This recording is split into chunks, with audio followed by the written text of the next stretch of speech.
Hello everyone, welcome to 4G अड्डा। CAPF assistant commandant का हम 2022 का 2021 का पेपर कर चुके। आज हम लोग करेंगे 2022 वाला सीएपीएफ एसी का एग्जाम का पॉलिटी का एनालिसिस। ठीक है, पॉलिटी का हम देखेंगे क्या इसमें सोर्स रहे, कहाँ से आपके क्वेश्चन पूछे गए, कितने पॉलिटी से थे, कितने आपके मिसलेनियस कैटेगरी में हम लोग डाल सकते हैं। ठीक है, वो सारी चीजें हम देखते हैं। Moving to the first question, in relation to the fundamental duties enshrined in the Constitution of India, which of the following is not correct? Note वाला बहुत पूछा जाता है आपसे, इतनी बार आप लोगों को बताया गया है कि नोट को एनसर्कल कर लिया करो, जहां भी आपका नोट पूछा गया वहां कर लिया आपने उसको सर्कल कर लिया। ठीक है, अभी इसमें नोट करेक्ट आपसे पूछा है, मतलब इनकरेक्ट कौन सा स्टेटमेंट है वो आपको बताना है। ठीक है, तो चलो इसमें देखते हैं फर्स्ट वाला।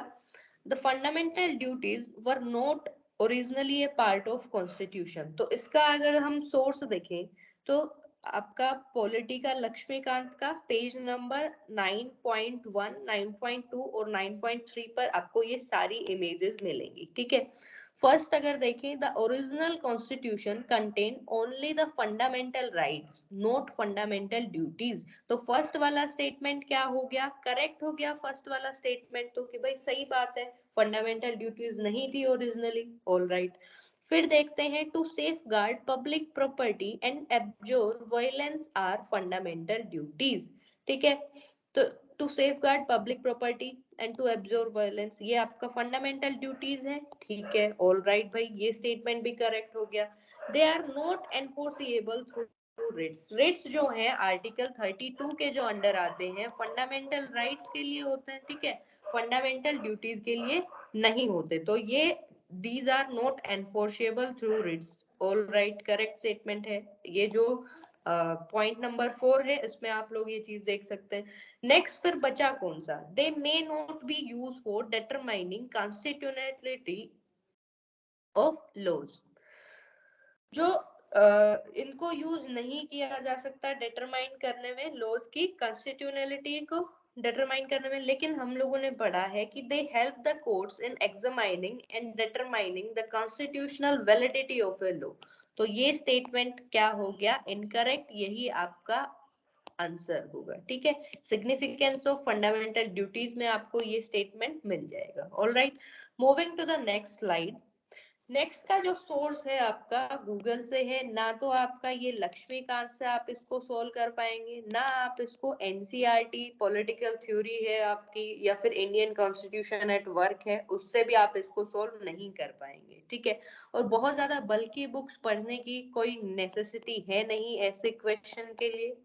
इस क्वेश्चन को हम लोग मिसलेनियस कैटेगरी में डाल सकते हैं। ठीक है, इसका लेकिन जो करेक्ट ऑप्शन रहने वाला है, इसमें आप लोगों से पूछा है which of the following is not true of socialism. Socialism के बारे में, समाजवादी विचारधारा के बारे में कौन सा जो स्टेटमेंट है वो करेक्ट नहीं है, तो वो होगा आपका it emphasis the centrality of community. ये आपका आंसर आएगा इसमें। ठीक है, इसको आप लोग एग्जाम में स्किप भी कर सकते थे। ठीक है, क्योंकि अभी हम लोग भी इनका सोर्स देखते हैं तो बहुत सारे क्वेश्चन ऐसे होते हैं मिसलेनियस कैटेगरी के, क्योंकि उनका सोर्स डायरेक्टली मिल नहीं पाता। ठीक है, तो ये जो सीएससी वाले ऑप्शनल वाले बच्चे हैं उनके लेवल का क्वेश्चन हो जाता है। ठीक है, चलो नेक्स्ट हम लोग देखते हैं, which of the following statement with regard to censure motion is not correct. फिर से नोट करेक्ट वाला आप लोगों से पूछ लिया। सेंसर मोशन के बारे में 2022 में भी था, 21 में भी था, और ये 2020 वाले में भी आपका सेंसर मोशन और जो नो कॉन्फिडेंस मोशन का हम लोगों ने चार्ट देखा था उसमें से आपसे ये फिर से पूछ लिया गया। ठीक है, पेज नंबर रहेगा आपका 22.18, जिसमें आपका सेंसर मोशन और कॉन्फिडेंस मोशन का टेबल बनाकर दिया हुआ है। ठीक है, उसमें अगर देखेंगे तो सेंसर मोशन यूजुअली कौन पास करता है, जो अपोजिशन में पार्टी होती है वो रूलिंग पार्टी के अगेंस्ट में पास करती है सेंसर मोशन। ठीक है, it can be moved against individual minister के अगेंस्ट भी हो सकता है, ग्रुप ऑफ मिनिस्टर और एंटायर जो काउंसिल ऑफ मिनिस्टर है उनके अगेंस्ट में भी हो सकता है। ठीक है, तो इससे रिलेटेड आपकी कौन सी स्टेटमेंट है, it can also be moved against entirely council of minister. ठीक बात है ये। चलो हम लोगों से जो इनकरेक्ट है वो स्टेटमेंट पूछा है। फिर है आपका the speaker decides whether the motion is in order. तो सारी चीजें जो करता धरता होता है पूरे हाउस का स्पीकर होता है, वही डिसाइड करता है कि मनी बिल भी कौन सा है, वही एडमिट करता है मोशन को। तो ये स्टेटमेंट भी आपका करेक्ट हो गया। फिर है the government is free to fix time and date for the discussion. All right, ठीक बात है ये। फिर एक है आपका, इसमें कंफ्यूजन हुआ होगा, a leave of the house is required to move it. अब बहुत सारे बच्चों को कंफ्यूजन होता है कि लीव ऑफ द हाउस क्या होता है। कोई तो बोल देते हैं कि लीव ऑफ द हाउस मतलब हाउस से लीव ले लेना, छुट्टी ले लेना। लेकिन अगर पार्लियामेंट्री टर्म्स में इसकी बात करें तो लीव ऑफ द हाउस मतलब होता है कि हाउस का अप्रूवल लेना। ठीक है, अप्रूवल लेना, सीकिंग परमिशन, परमिशन लेना, उसका अप्रूवल लेना is known as leave of the house. कोई भी बिल का जब इंट्रोडक्शन करते हैं तो जो उसका बिल का मेंबर ऑफ इंचार्ज है उसके लिए नेसेसरी होता है कि वो लीव ऑफ द हाउस ले। ठीक है, अगर वो ग्रांट हो गया लीव ऑफ द हाउस की भाई परमिशन ग्रांटेड, तो उसके बाद बिल को इंट्रोड्यूस किया जाता है। ये होती है first reading of the bill की बात। ये जब हम लोग पार्लियामेंट चैप्टर पढ़ेंगे उसमें पढ़ने वाले हैं first reading, second reading, third reading में कहाँ डॉक्यूमेंट्स की स्क्रूटिनी होती है, कहाँ लोग उसमें वोट कर सकते हैं, वो सारी चीजें एक अलग पार्ट है, उसमें हम लोग पढ़ेंगे। फिर अभी ये जो अगर सेंसर मोशन की बात करें तो इसमें no leave of house is required to move a censure motion. Censure motion move करने के लिए कोई परमिशन की जरूरत नहीं पड़ती, अपोजिशन करता है हम लोगों ने देखा। ठीक है, तो leave of the house to move NCM यानी no confidence motion has to be asked for the member when called by the speaker। जब no confidence motion में अगर लीव ऑफ द हाउस की बात करें तो जो लीव ऑफ द हाउस अगर नो कॉन्फिडेंस मोशन मूव करने के लिए लिया जाता है तो जब वो स्पीकर बताता है has to be asked for by the member when called by speaker, तो स्पीकर उस चीज के लिए बताएगा। ठीक है, लेकिन जो सेंसर मोशन है उसमें जरूरत नहीं है लीव ऑफ द हाउस लेने की। ठीक है, हाउस की परमिशन लेने की जरूरत नहीं है। करेक्ट जो ऑप्शन आपका हो गया फिर वो फर्स्ट ऑप्शन हो गया, बिकॉज इसमें बोला कि सेंसर मोशन में लीव ऑफ द हाउस लेना जरूरी है, तो ये हो गया इनकरेक्ट स्टेटमेंट। नेक्स्ट हम लोग देखते हैं, the governor of A state में एक्सरसाइज डिस्क्रिशनरी पावर। जो गवर्नर है उसके पास कुछ अपने आप से करने की ऐसी पावर होती है, अपने डिस्क्रिशन पर वो कुछ डिसीजन ले सकता है। पेज नंबर आप इसका देख सकते हैं 30.10, आपको ये सारी स्टेटमेंट्स इसमें मिल जाएंगी। ठीक है, गवर्नर और प्रेसिडेंट की डिस्क्रिशन पावर में कुछ डिफरेंस होता है। ठीक है, कॉन्स्टिट्यूशन में बोला गया है कि possibility of a governor acting at times in his discretion, लेकिन ऐसी एज सच पावर कोई प्रेसिडेंट के पास नहीं है। ठीक है, यहां से हमने देख लिया कि भाई गवर्नर के पास कुछ डिस्क्रिशनरी पावर होती है। फिर उसके बाद 42nd कॉन्स्टिट्यूशनल अमेंडमेंट एक्ट 1976 क्या कहता है कि जो मिनिस्टर जो होते हैं, काउंसिल ऑफ मिनिस्टर, जो भी एडवाइस जो देंगे उस चीज के लिए वो बाइंडिंग हो जाती है प्रेसिडेंट के ऊपर। लेकिन no such provision is applicable to governor, governor पर ऐसी बाइंडिंग वाली कोई चीजें एप्लीकेबल नहीं होंगी। ठीक है, तो उसमें अब इसके ऑप्शन अगर हम लोग देखते हैं, ही और she is not convinced by advice of council of minister. तो अभी काउंसिल ऑफ मिनिस्टर की एडवाइस गवर्नर के ऊपर बाइंडिंग नहीं है, तो वो अपने डिस्क्रिप्शन पर डिसीजन ले सकते हैं। ऑल राइट, स्टेटमेंट हो गया correct. Second, the constitution requires him to act in his discretion in certain matters. Constitution ने बोला है कि गवर्नर एक्ट कर सकता है कुछ मैटर्स पर। ठीक है, उसमें कुछ मैटर जो स्पेसिफाइड भी हैं, the governor has constitutional discretion in the following cases. Bill का रिजर्वेशन करना है प्रेसिडेंट की कंसिडरेशन के लिए, प्रेसिडेंट रूल का इम्पोजिशन करने के लिए रिकमेंडेशन कर सकता है गवर्नर अपने डिस्क्रिशन पर।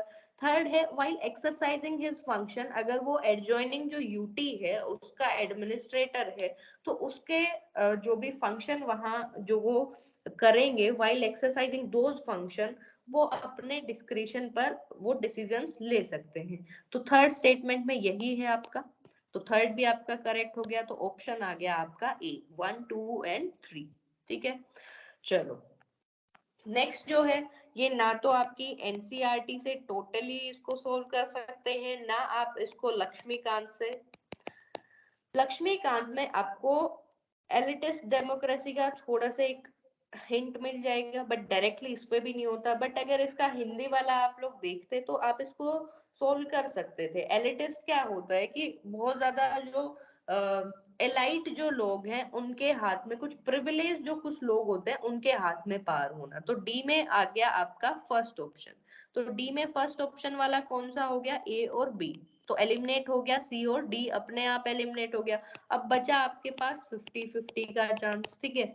फिर दूसरा देखते हैं, डी में 1 आएगा तो अपने आप ए में दोनों में 4 किया हुआ है, ठीक है। तो ए वाला आप मैच कर दो 4 के साथ। अब दो चीजें बची, पीपल्स डेमोक्रेसी और डेवलपमेंटल डेमोक्रेसी, ठीक है। अब कंफ्यूजन है कि बी में 3 आएगा या बी में 2 आएगा, ठीक है। तो देखते हैं, आपका जो इसका करेक्ट आंसर है वो है बी में 3 आएगा। पीपल्स डेमोक्रेसी मतलब social equality through common ownership of wealth, ठीक है। कॉमन ओनरशिप ऑफ वेल्थ, जैसे डेनमार्क का वो थ्योरी हम लोगों ने पढ़ा है ज्योग्राफी में, तो उसी तरह से बहुत सारे जो कलेक्टिव पीपल होते हैं उनके पास ओनरशिप ऑफ वेल्थ होता है, ठीक है। यही आपका सोशल इक्वालिटी का एक नोशन भी होता है। तीसरा है developmental democracy, highest and harmonious development of individual capacities. अगर आप इसको स्किप भी कर देते तो भी कोई इशू नहीं था, बट फिर भी अगर डेवलपमेंट और ये कीवर्ड से अगर इसको आप एलिमिनेट करके लगा आते 50-50 में भी अगर आप इसको अटेम्प्ट कर आते तो भी कोई इशू नहीं था, चांसेस ज्यादा था कि आपका ऑप्शन करेक्ट हो, ठीक है। तो इसका हो गया A option is the correct one. Next, which of the following is not a correct feature of money bill? Again the same statement, not a correct, यानी incorrect आपसे पूछ लिया गया कि मनी बिल के बारे में कौन सी स्टेटमेंट जो है वो आपकी इनकरेक्ट है। फर्स्ट ऑप्शन हम देखते हैं, it can be introduce only in Lok Sabha. बिल्कुल सही बात है। अगर इसका सोर्स हम देखें तो पेज नंबर 22.23 पर, money bill can be introduce only in Lok Sabha not in Rajya Sabha. ठीक बात है भाई, फर्स्ट ऑप्शन नहीं आएगा। फिर है, ए deputy speaker can also certify a money bill in case of office of speaker falling vacant. अगर स्पीकर का ऑफिस वैकेंट है तो उसको होल्ड कौन करता है, डेप्यूटी स्पीकर करता है, और जो भी उसके काम है सारे कौन फिर वहां उस पोस्ट पर एक्ट करता है, डेप्यूटी स्पीकर। तो ऑब्वियस सी बात है ये चीजें भी करेगा। ये आपका बी स्टेटमेंट के लिए ये पैराग्राफ है, इसमें साफ साफ लिखा हुआ है। नेक्स्ट है, the speaker's authority is final as to whether a bill is money bill और नॉट। ऊपर स्लाइड में हम लोगों ने पढ़ा कि स्पीकर ही करता धरता होता है, उसी की सारी चीजें मानी जाती है कि भाई उसने बोल दिया कि कोई बिल मनी बिल है तो वो होगा, ठीक है। तो ये भी स्टेटमेंट आपका करेक्ट है। थर्ड स्टेटमेंट भी आपका करेक्ट हो गया। उसके बाद हम लोग देखते हैं भाई, थर्ड स्टेटमेंट ये हो गया, ठीक है। थर्ड स्टेटमेंट का रेफरेंस यहाँ है, if any question arise whether a bill is a money bill और not the decision of speaker is final. जो लोकसभा के जो स्पीकर हैं उनका डिसीजन फाइनल होगा, ठीक है। फोर्थ है, it can be refer to a joint committee of the two houses. अब हम लोगों ने पढ़ा है जो कुछ एक्सेप्शन होते हैं कि जैसे कॉन्स्टिट्यूशनल अमेंडमेंट बिल हो गया, अगर इन पे दोनों का आर्ग्यूमेंट हो गया, राज्यसभा लोकसभा का कोई भी अगर ये बात डिसअप्रूवल हो गया, आपस में डिसएग्रीमेंट हो गया, तो कोई भी ऐसा प्रोविजन प्रावधान नहीं है हमारे कॉन्स्टिट्यूशन ऑफ इंडिया में कि ये लोग बैठकर इकट्ठे बैठकर जॉइंट सिटिंग में डिस्कस करें। और same case goes for money bill also, ठीक है। तो जो आपका स्टेटमेंट है इनकरेक्ट इसमें ये हो गया, जिसमें लिखा हुआ है कि जॉइंट सिटिंग का प्रोविजन है, लेकिन देखेंगे तो इसमें आपको साफ साफ मिलेगा there is no provision for joint sitting of money bill, ठीक है। चलो भाई नेक्स्ट पढ़ते हैं फिर हम लोग, the idea of social justice requires. अब इसका क्या सोर्स रहा, जो लक्ष्मीकांत आपकी बुक है उसमें आपको सोशल जस्टिस तो बहुत जगह मिल जाएगा, उसके लिए आपको मिल जाएगा इक्वल ट्रीटमेंट तक, सिर्फ इतना ही आपको लक्ष्मीकांत में मिलेगा। जो इसका मेन सोर्स है जहां से ये डायरेक्टली पूछा गया है वो है आपका क्लास 11th का book political theory, chapter number 4 social justice, ठीक है। इसके अराउंड आपके 8 से 10 पेज हैं पूरे चैप्टर के, उसमें सारी यही चीजें डिस्क्राइब की है, उसके बाद ये क्रक्स निकलता है, ठीक है। तो इसमें जो ऑप्शन करेक्ट रहने वाला है वो है आपका 2 and 3 ओनली। फर्स्ट है, equal treatment be supplemented with principle of proportionality. लेकिन हमने अगर उसमें चैप्टर में देखें, ये हम किसी और दिन डिस्कस करेंगे बिकॉज एक बहुत बड़ा लेंथी चैप्टर है, बट अगर शॉर्ट में उसका क्रक्स निकालें तो प्रोपोर्शनेट जस्टिस के बारे में सोशल जस्टिस में क्या लिखा है, principle of equal treatment needs to be balance with the principle of proportionality. अब प्रिंसिपल ऑफ प्रोपोर्शनलिटी क्या होता है, ये जब हम क्लास 11 की बुक पढ़ेंगे उस टाइम पढ़ने वाले हैं, बिकॉज एक बहुत लेंथी प्रोसेस हो जाएगा अगर आज ही उस चीज को हम लोग डिस्कस करेंगे। तो फर्स्ट वाला स्टेटमेंट आपका इसकी वजह से इनकरेक्ट हो जाएगा। हम एक एग्जांपल लेकर भी देखेंगे उस टाइम, ठीक है, कि एक कोई रिच है और एक पुअर पर्सन है, उनके बीच डिफरेंस करके जब हम लोग वो बुक पढ़ेंगे तब देखेंगे। बट इसका जो करेक्ट आंसर रहने वाला है दैट इज दी 2 and 3, ठीक है। तो सोशल जस्टिस में ये है, due and equal consideration is given to all individual, equality of treatment be transcend to recognise special need. तो उसमें आपका स्पेशल नीड्स का भी दिया हुआ है, recognisation of special need heading में मिलेगा। फर्स्ट वाला जो है equal treatment for equal, second है प्रोपोर्शनेट जस्टिस के नाम से, ठीक है। चलो, moving to the next slide, which of the following is correct in relation to panchayat. इसमें आपका करेक्ट स्टेटमेंट पूछा है, पंचायत में कौन सी चीजें करेक्ट है। Only the parliament can endo panchayat with power and authority, लेकिन हमने तो पढ़ा है कि भाई स्टेट लेजिस्लेचर कर सकता है, द स्टेट लेजिस्लेचर में endow the panchayat with powers and authority. तो first statement wrong, first wrong, तो फर्स्ट सेकंड ये अपने आप रॉन्ग, ठीक है। बचे आपके दो ऑप्शन, दो और देख लेते हैं। स्टेट में devolve power to panchayat in preparation of plan for economic development और सोशल जस्टिस के लिए। तो ये भी आपका पेज नंबर 38.10 में आपका ये बी स्टेटमेंट रहा। कंटिन्यूएशन में ही आपका सी स्टेटमेंट है कि the preparation of plans for economic development आ गया, आपका सोशल जस्टिस आ गया। थर्ड में है devolve power to panchayat implementation of scheme for economic development और सोशल जस्टिस के लिए स्कीम भी ला सकते हैं, ठीक बात है भाई, implementation of scheme for economic and social justice. Continuation में है आपकी चीजें, तो ऑप्शन करेक्ट हो गया 2 और 3 वाला। फर्स्ट वाला हो गया इनकरेक्ट बिकॉज पार्लियामेंट की जगह अगर यहाँ स्टेट लेजिस्लेचर होता तो फर्स्ट वाला ऑप्शन हम करेक्ट करते, ठीक है। चलो, in relation to the power of Union Government of India, which of the following statement is not correct? फिर से आपका not correct पूछ लिया गया इसमें। तो इसके सोर्सेज रहेंगे 5.1, 14.6, 14.6 एंड 30.10 पेज नंबर आपका। इसमें पूछा है नोट करेक्ट वाला स्टेटमेंट। तो फर्स्ट स्टेटमेंट में हम लोग देखते हैं द गवर्नमेंट ऑफ इंडिया में undertake legislative function of A territory outside of India by agreement with government. कि भाई हम लोगों ने पढ़ा है कि जो गवर्नमेंट ऑफ इंडिया है ट्रीटी से, सीजन से किसी और फॉरेन टेरिटरी को भी एक्वायर कर सकती है, ठीक है, और जो दूसरी अदर गवर्नमेंट है उनके साथ एग्रीमेंट भी कर सकती है। तो ये स्टेटमेंट बिल्कुल करेक्ट है आपका। फिर आता है the union government may not entrust state government with function or matters where executive power of union extend. कि जहां एग्जीक्यूटिव पावर ऑफ यूनियन की चलती है वहां जो यूनियन गवर्नमेंट है अपने जो फंक्शन है वो स्टेट गवर्नमेंट के अंडर एंट्रस्ट नहीं कर सकती। तो ये स्टेटमेंट हो जाएगा बिल्कुल रॉन्ग, बिकॉज अगर इसमें mutual delegation of function centre state relation वाले चैप्टर में हम लोग पढ़े तो उसमें बताया गया कि प्रेसिडेंट भी ऐसा कर सकते हैं, लेकिन प्रेसिडेंट कैसे करेंगे जब स्टेट गवर्नमेंट से वो स्टेट गवर्नमेंट पर्टिकुलर कंसेंट दे। लेकिन यूनियन गवर्नमेंट ऐसा कब कर सकती है, इसमें देखो the constitution makes a provision for the entrustment of executive function of the centre to a state without consent of the state, ठीक है।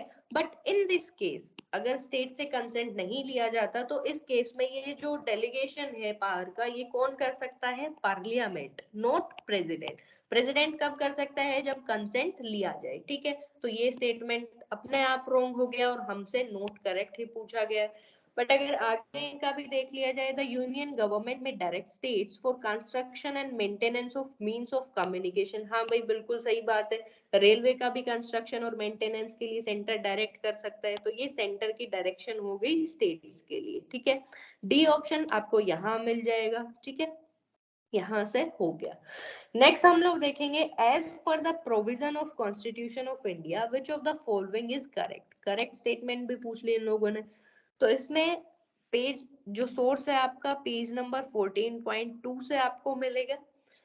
जो इसका करेक्ट ऑप्शन रहने वाला है वो है B. Both parliament and state legislature have the power to legislate over concurrent list. ठीक है, हम लोगों ने पेपर 2 के बारे में भी डिस्कस किया है, सीएपीएफ एसी पेपर 2 में, उसमें भी हम लोग डिस्कस करते हैं कि भाई स्टेट लिस्ट हो गया, यूनियन लिस्ट हो गया, एक हो गया कंकरेंट लिस्ट। इस पे यूनियन, इस पे स्टेट, कुछ सरकमस्टांसेस पे यूनियन जो है वो स्टेट लिस्ट में अपने रूल बना सकती है।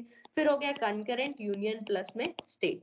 तो बोथ पार्लियामेंट और स्टेट लेजिस्लेचर इसमें रूल बना सकते हैं। ये आपका ऑप्शन यहाँ मिलेगा आपको। Both the parliament and state legislature के पास लेजिस्लेशन बनाने की पावर है, किसके अंदर? कंकरेंट लिस्ट के अंदर। ठीक है, चलो। Which of the following statement regarding passing of a law under the state list is correct? ऊपर कंकरेंट लिस्ट पूछ लिया, नेक्स्ट क्वेश्चन में इन्होंने पूछ लिया स्टेट लिस्ट के बारे में। ठीक है, even in the sphere exclusively reserve for the states, parliament can legislate under certain circumstances. ऊपर हमने अभी पढ़ा कि जो अभी हमने देखा था कि स्टेट लिस्ट पर कुछ सर्कमस्टांसेस पे यूनियन गवर्नमेंट जो है, पार्लियामेंट है, वो लॉ बना सकता है। तो फर्स्ट स्टेटमेंट इसका क्या रहेगा? करेक्ट रहेगा। अगर इसका सोर्स देखें वहां भी हम लोग पढ़ लेते हैं कि कब राज्यसभा जब रेजोल्यूशन पास कर दे कि ये नेसेसरी हो गया है भाई इंटरेस्ट में, नेशनल इंटरेस्ट में, कि कुछ लॉज जो हैं वो बनानी ही बनानी पड़ेंगी, तो वहां आपका जो पार्लियामेंट है वो रूल रेगुलेशन बना सकता है स्टेट लिस्ट के भी under. All right, first is correct. Second, parliament can't legislate a subject under the state list under any circumstances. ये तो फर्स्ट वाले ऑप्शन का ही आपका एकदम जो काउंटर जो स्टेटमेंट हो गया वो हो गया, तो ये अपने आप रॉन्ग हो गया क्योंकि हमने तो देखा बना सकता है। तो सेकंड गलत, सेकंड रॉन्ग, तो ये एलिमिनेट हो जाएंगे आपके। ठीक है, फिर बचा आपका third, a resolution supported by 2/3 of member present and voting is required to be passed by Rajya Sabha to pass a law under state list।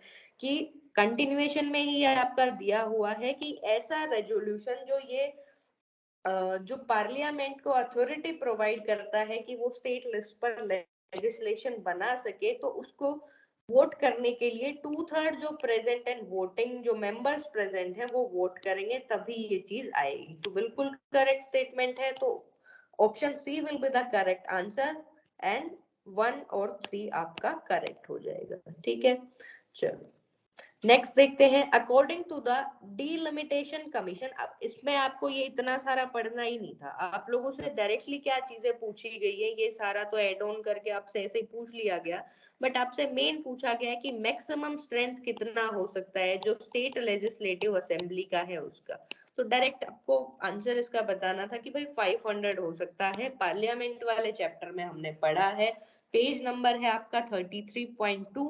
उसमें स्ट्रेंथ हमने राज्यसभा का भी देखा, लोकसभा का भी देखा, स्टेट लेजिस्लेचर असेंबली का भी देखा, काउंसिल्स का भी देखा। ठीक है, तो मैक्सिमम कितनी हो सकती है 500, मिनिमम कितनी हो सकती है 60, डिपेंड करेगी जो वहां की पॉपुलेशन है उसके ऊपर। ऑल राइट, नेक्स्ट है which of the following statement regarding जो ऑर्डिनेंस के बारे में, प्रोमुलगेशन ऑफ ऑर्डिनेंस जो प्रेसिडेंट की पावर है आर्टिकल 123 में आती है। ठीक है, president can promulgate ordinance which are of temporary duration. हाँ भाई, जब जो हाउसेस होते हैं वो रिसेस में होते हैं, ठीक है, तभी प्रेसिडेंट जो है वो आपके वो ऑर्डिनेंस बना सकते हैं। ठीक है, सेम पावर होती है लेकिन वो एक टेम्परेरी ड्यूरेशन के लिए होते हैं। मैक्सिमम कितना हो सकता है ऑर्डिनेंस का लाइफ? 6 मंथ और 6 वीक।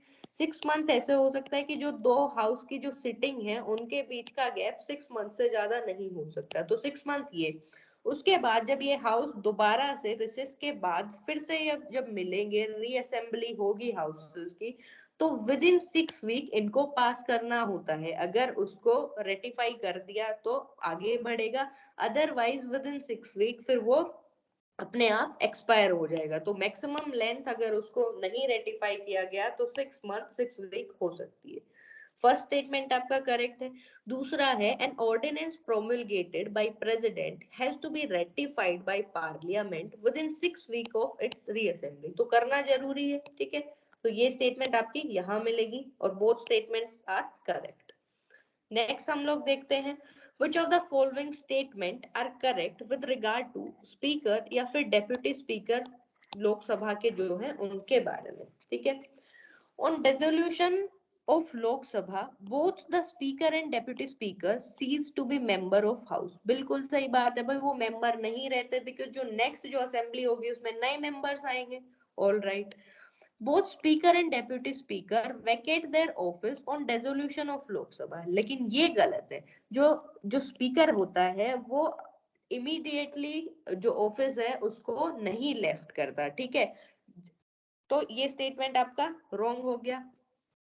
ऑल राइट, सेकेंड वाला नहीं आएगा तो दो ऑप्शन आपके एलिमिनेट हो गए। थर्ड है only deputy speaker vacates his office and speaker shall not vacate his office until immediately before the first meeting of Lok Sabha after dissolution. बिल्कुल सही बात है, इसी का अपोजिट उसमें दिया हुआ है जो कि करेक्ट स्टेटमेंट है। तो 1 एंड 3 आपका करेक्ट हो जाएगा। ये ऑप्शन आपको जो रेफर करना है पेज नंबर 22.8 एंड 22.9 में, ये दोनों स्टेटमेंट आपको यहाँ मिलेंगी। ऑल राइट, ठीक है भाई। चलो यहाँ तक समझ आई चीजें। नेक्स्ट हम लोग देखते हैं, ये भी आपका जो सोर्स है लक्ष्मीकांत से नहीं है। लक्ष्मीकांत में आपको नहीं मेंशन मिलेगा डायरेक्टली ये, ठीक है। तो ये है आर्टिकल 94 के सब क्लोज सी में अगर आप देखेंगे कि जो स्पीकर या फिर डेप्यूटी स्पीकर का रिमूवल होता है उसका राइटिंग में किसको देना पड़ता है, सेक्रेटरी जनरल ऑफ लोकसभा का, ठीक है।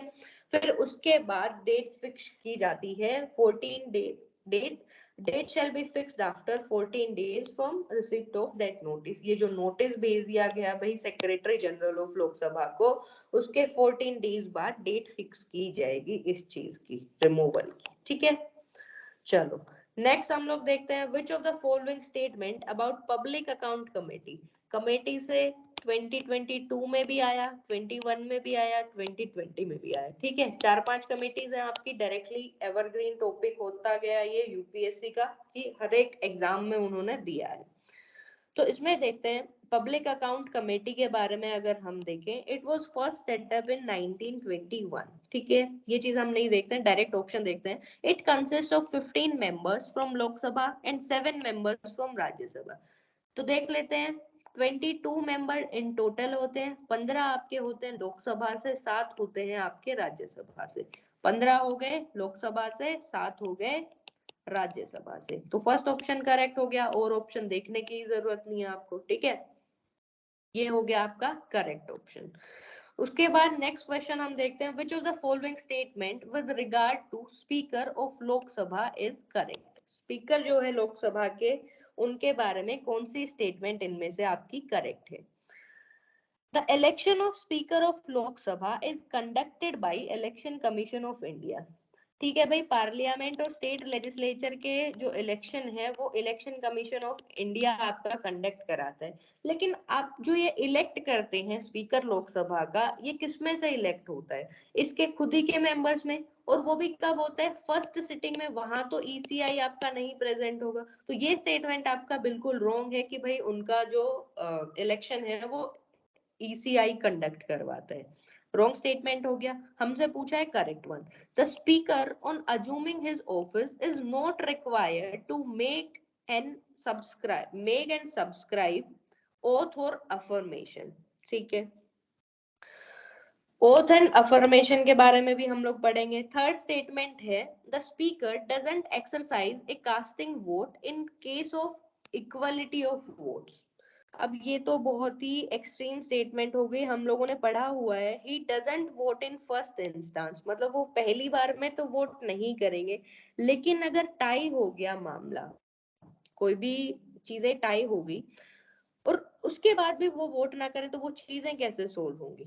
तो इसमें दिया हुआ है आपका कि वो जो कास्ट करते हैं अपना वोट, कौन सी सिचुएशन में करते हैं, जब टाई अप हो जाए, इक्वल इक्वल लोगों ने वोट कर दिए, तो अब स्पीकर का वोट बहुत मायने रखता है कि कौन सी साइड, ए साइड जाएगा या बी साइड जाएगा, ठीक है।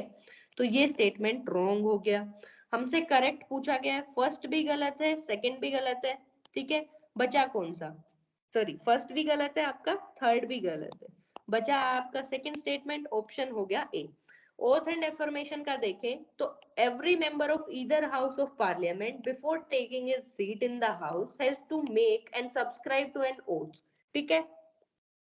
तो उनको ओथ लेनी पड़ती है, ये हो गया आपका करेक्ट आंसर। नेक्स्ट हम लोग देखते हैं with regard to panel of chairperson Lok Sabha, जो लोकसभा के चेयरपर्सन का पैनल बनाकर रखते हैं, इसमें 10 मेंबर्स आपके प्रेजेंट होते हैं, उसके बारे में आपसे पूछा गया है। Panel of chairperson is drawn from the ruling party only. अब ये चीज ओनली जो आ गया ना, यहाँ बहुत एक्सट्रीम चीज दे दी, क्यों भाई? जो अपोजिशन वाले हैं उनका कोई हक नहीं है क्या इस चीज पे? वो भी तो बन सकते हैं इसमें पैनल ऑफ चेयरपर्सन में, ठीक है। तो ये स्टेटमेंट है गलत। लक्ष्मीकांत में आपको इसका सोर्स मिल जाएगा पेज नंबर 22.10 पर। दूसरा है panel of chairperson is nominated by different political parties and appointed by speaker of Lok Sabha. ठीक है भाई, ये चीज भी आपके जो लोकसभा के स्पीकर है वही करते हैं। हमसे करेक्ट पूछा गया है, फर्स्ट हमने देखा नहीं आएगा, ये एलिमिनेट हो गया, सेकंड आएगा, अभी देखते हैं फिर और ऑप्शन।